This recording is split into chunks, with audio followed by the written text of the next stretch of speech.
Be a huge political week in Washington, so we have the right guy, don't we, to break down the issues. Here with us, Representative Scott Perry from York County. Good morning, sir. Good morning. Always good to have you here.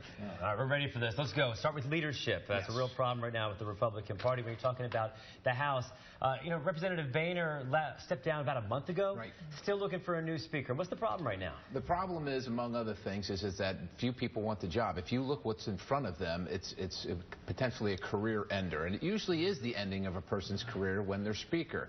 And so you have that situation, and the members really, this is historic, right? The first time ever a speaker is left not due to illness or scandal, and the membership, the body, they want to get it right. So it's more than just a change in personality. If we're just changing the faces on the deck chairs of a sinking ship, that's not going to be in the same place.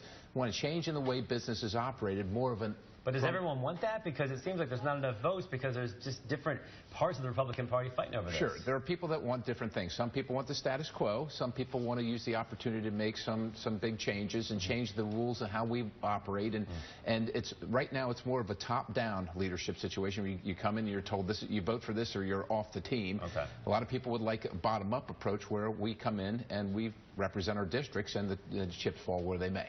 Okay. And we've been seeing pictures of a lot of the folks who some people want to. I'm thinking they're saying no, because like you said, if it's a career ender especially. Right. A lot of big problems. Paul Ryan late today that is saying that Paul Ryan might be the guy. So We'll see. All right. Okay, now you're a Iraq war veteran. Right.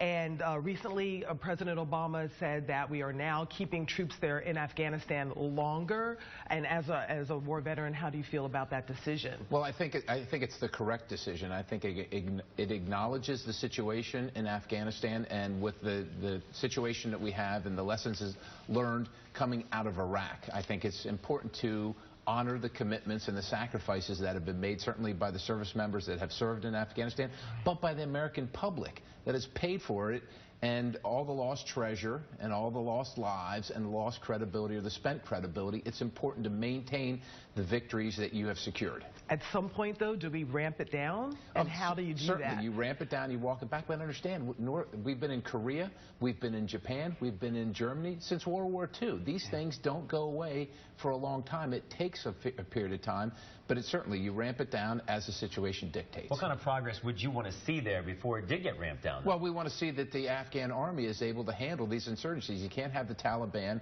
the Haqqani network, or ISIS taking over cities and towns in your country. You cannot have that. All right, staying overseas now, Benghazi hearings continued this week, a big week. I think Thursday is when Hillary Clinton, former Secretary of State, scheduled to be talking in those hearings. Testifies in public. Exactly. So what are you listening for in that? Some people are just calling this a witch hunt. Sure. There's even some Republicans who said that was the goal, to bring her numbers down. So what do you actually want to hear at this point? So first of all, I don't pay attention to the voices of the people that aren't on the committee. They have opinions, but the people on the committee, what they do is what matters. And what I think most Americans are listening for, what I'm listening for, are the facts. What happened? Why did you do it? Why were decisions made? Why were you involved? Why you were not involved? Why were decisions not made?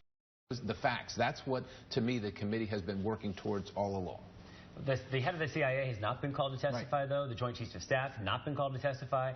Why have they not been identified as well as the Secretary of State? I don't know that they have been identified. We don't get information on how the committee works through the process, but they should be if they're involved at all, and they should have been involved. So I imagine it's just a matter of time. Okay. All right. I don't know if you can do this in 30 seconds, but I wanted to get to the federal government has a borrowing limit. We're about to hit that limit again in the next couple of weeks. Right. Treasury Department says the debt ceiling, if it's not raised, the government will run out of money and our credit rating will be affected. What's the argument for not raising it?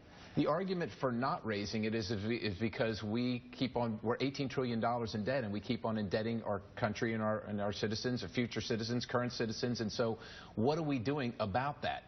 And if we don't have some way to drive down the cost curve while we're raising you got to raise the debt ceiling, right? Because we understand we don't want to default. But at the same time, we can't keep on going on the same path. So we need to find that recipe that fixes it at the same time, or work toward fixing it at the same time it doesn't force us to default. And that's been the problem, is finding that other component of the recipe. You did it. Congressman Perry, you did that in 30, 40 seconds. I think he needs to go to D.C. and start working on that right now. All right. I'm headed down. Well, we appreciate you taking time out to come visit us this morning. All right, we'll see you next time. All right, Chris, what do you have with that trip down to D.C. for...